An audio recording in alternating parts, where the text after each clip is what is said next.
Today, we continue to hear from the side of witnesses who were there participating in the crucifixion of Jesus in unique ways. We now hear from the souls. Excuse me, may I have a few moments of your time?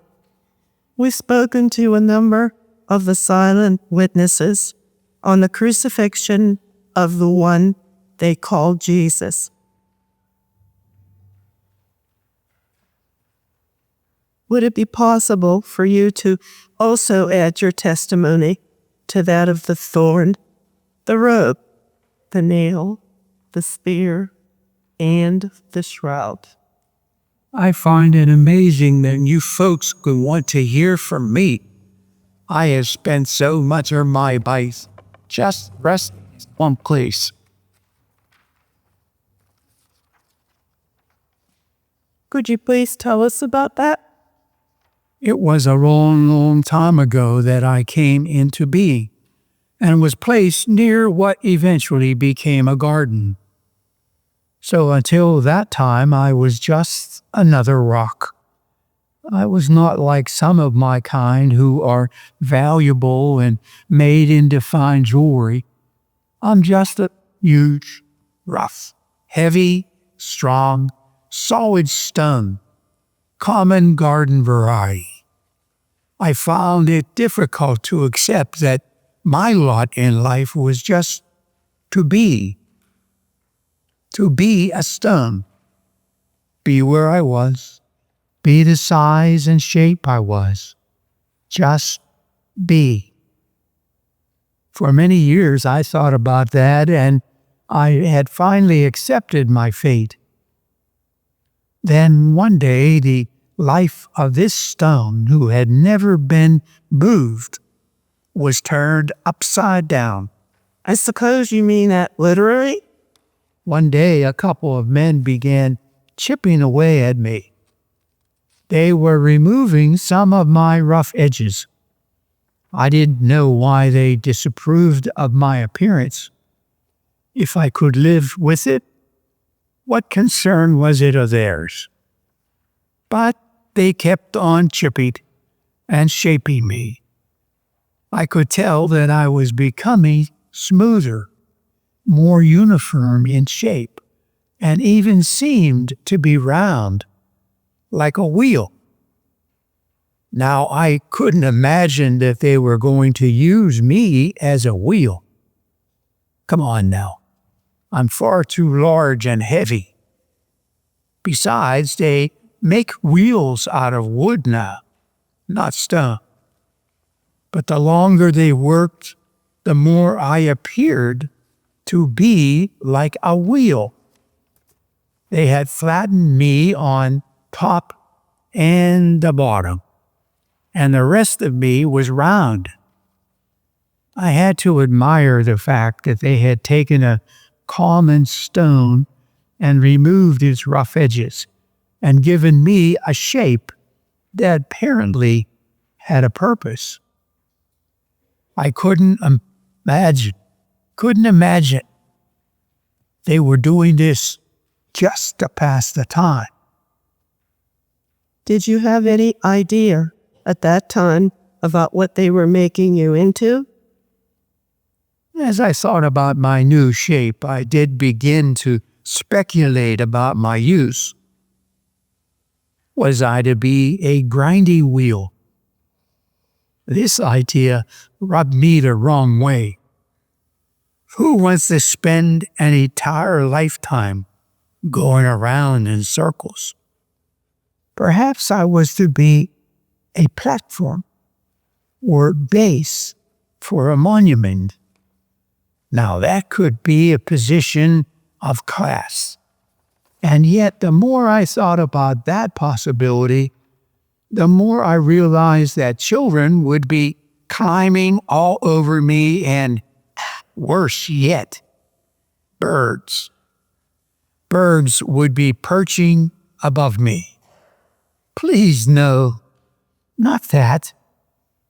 After a short time, well, it was short to me, After all, when you've been sitting in one place since the beginning of time, just about any time seems short. The men were through with their remodeling job on me. They got some additional help and lifted me up on my rounded rim. Oh boy, what a strange feeling. What do you mean? Well, just then, another huge stone that had a shape similar to mine spoke up and told me that the chamber was called a tomb.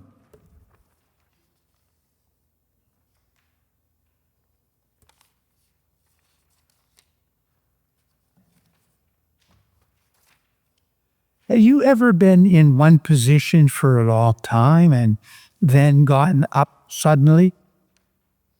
And you know what I mean. Well, almost. I'm sure you haven't rested in one position for as long as I have. Nope, I sure haven't. Well, they started to roll me from where I had been for centuries over toward an opening in the side of a small hill in the garden. As I rolled slowly by the opening, I took a quick peek inside and saw that it was just an empty hole or carved chamber. There was a table-like slab, which I assumed was to hold something. I was really confused about what I had seen.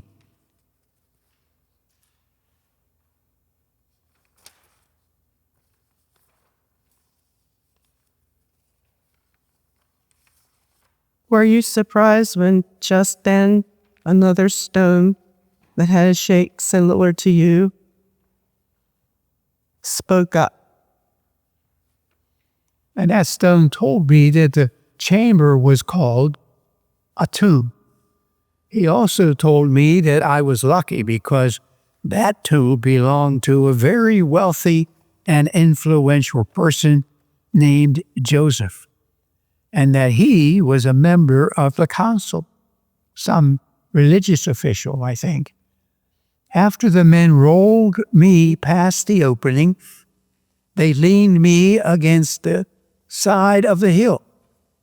I was on a slope with some other stones wedged under me to keep me from rolling on my own.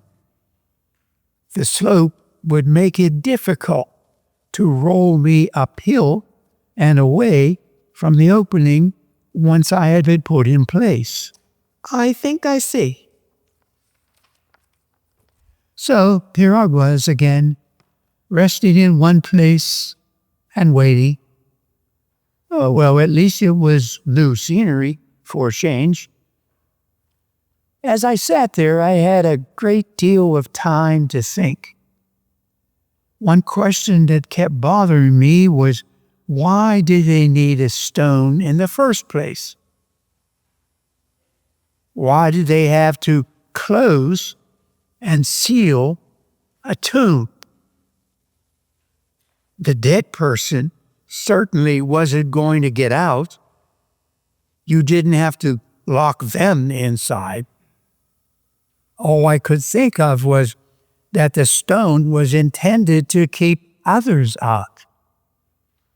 Guessed that animals and children, and perhaps curiosity seekers might wander in for various reasons, and that would certainly be inappropriate. That must be the reason. Then must be a reason then for a huge stone in front of a tomb to keep people out. This would force people to respect the dead a bit more, sir. Respect the dead?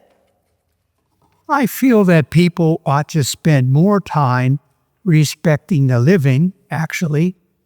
But what do I know? As I continued leaning against the side of the hill, I heard some rumors. Rumors? I bite rumors. Through the underbrush. You know. I do. Graveyards are full of that kind of thing. Rumors that a crucifixion was taking place, that wouldn't affect us, of course. Criminals don't get buried in a fine grave such as this. Yet the events of this day did affect everyone. What events do you mean? Just about noon, the whole world got really dark. I mean eerily dark. Not just slightly overcast with a chance of scattered showers. I mean dark. And it lasted for about 3 hours. There was something very strange going on. I was feeling these strange vibrations. The ground beneath me started to rock and heave as though it was getting ready to explode. Then it happened. It was a full-fledged earthquake. The ground shook, and I bounced against the side of the hill so hard that I almost fell over on my face. It was as if the heavens and earth were having a violent allergic reaction to the events of the day. I can see why you were a bit shaken up. The sky finally cleared, and the earth became calm again. Yet, still had an uneasy feeling, as though it wasn't really over. Eventually, I dozed off into warm sunshine that had returned. Later, I was awakened by the sounds of people walking in the garden. I forced my eyes open and saw a couple of men and 2 women coming toward me. The men seemed to be carrying a heavy load of something. As they got closer, I could see what it was. They were carrying Joseph, the owner of the tomb, and another council member named Nicodemus were carrying a body wrapped in a linen shroud. It must have been from the crucifixion that the underground had been murmuring about. They entered the tomb and rested the body on a slab. That really seemed unusual. How do you mean unusual? All that time, energy, and expense to prepare a tomb for himself, and now Joseph was giving it up to provide a proper burial for someone who had been crucified. Usually they just discarded criminals' bodies in a common grave. But no, Joseph gave up his grave for someone who had been crucified, a man named Jesus. After they had laid the body in the tomb, it was time for me to get rolling, so to speak. I really think I get it now. They carefully removed the small stones that were wedged between me and the slanted pathway that ran in front of the tomb entrance. I began to roll slowly down the incline, gradually picking up speed, only to stop abruptly when I ran into a barrier at the end of the track. I had stopped directly in front of the entrance and was providing a tightly shut seal to the tomb so that nothing could get in or out. What am I saying? No one comes out. Why would I even say that? Shortly after the tomb had been sealed, some government guards arrived. What an insult. An insult? A stone be placed used as I was, usually expects to rest in peace, rest in place forever. That's what I expected to do. Well, not quite, because I did hear the two women saying they would be returning in a few days to finish preparing the body for burial. In a couple of days? They had to wait until the Sabbath was over. Oh well, one brief interruption, and then I could go back to resting in one place as I used to do. Well, these couple of days passed, and it was early morning of the third day. I was resting peacefully when I started shaking again. Uh-oh. It was those vibrations coming on like last time, or so I thought. Wasn't it like the last time? It was only partly like the last time. If you thought the other earthquake was hard to believe, well, get ready for what happened next. There was another earthquake, all right, but then I saw a creature like I had never seen before. Now remember, I've been around almost as long as time itself, but this was some different type of creature. What was even stranger is that it simply dropped out of the sky. It what? You heard me. I said it dropped out of the sky. Then it reached over and pushed me uphill. It didn't even first remove the stones piled up around me. I was shocked. I bet you were. Actually, I was embarrassed that I could be pushed around so easily. Don't forget, I'm solid, heavy, strong, and huge. But that made no difference to this creature. I was moved, and now the tomb stood wide open. I wasn't the only one in shock. Remember the guards who were supposed to make sure that I stayed in place? Yes. They shook like papyrus flapping in a breeze, and then they fell over as if dead. All of this happened so quickly, and then the one who rolled me aside so easily flew up and sat casually on top of me, as if nothing out of the ordinary had taken place. Are you sure about all this? It sounds unbelievable. If you find all that hard to believe, you haven't heard anything yet. Are you ready for this? I don't think so. As I was being rolled away from the entrance to the tomb, I got a glimpse inside. Now, you wouldn't believe this, but I'd swear on my mother's grave. What am I saying? My mother is a grave. I don't think you'd have a mother. That is the gospel truth. Oh, okay. I was there, so I should know. What I saw inside was nothing. Nothing?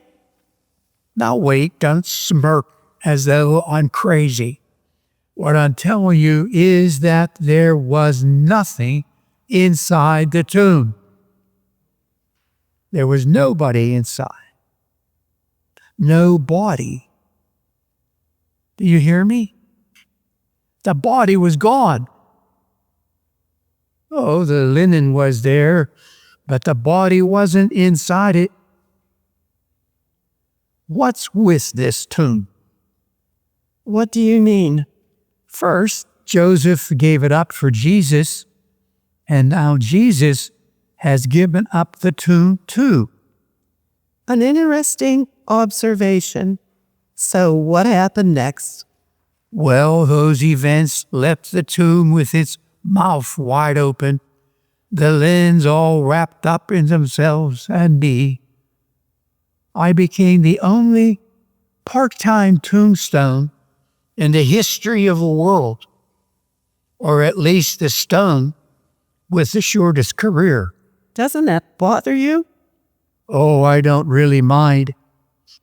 I guess I'll be left alone now, allowed to rest in place after all. Actually, I'm feeling quite good about the way I was used to serve a special purpose in a very special earth-shattering event.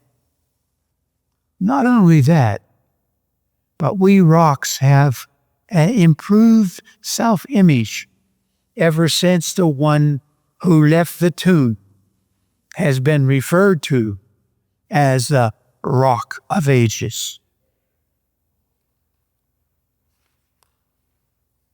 Because of him, you human beings find all your hope and dreams fulfilled. I know that for a fact, because I have heard through the underground, There you go again. that because Jesus came back to life, all people will come out of their graves when he tells them that it is time. Your account has been truly moving. Tell me, have these events changed you in any way? We tombstones have had a considerable change take place in us. As old as we are, and as long as we have existed, we now know that what we have experienced is only the beginning. We no longer hold bodies forever, as some believed. We only hold them until forever.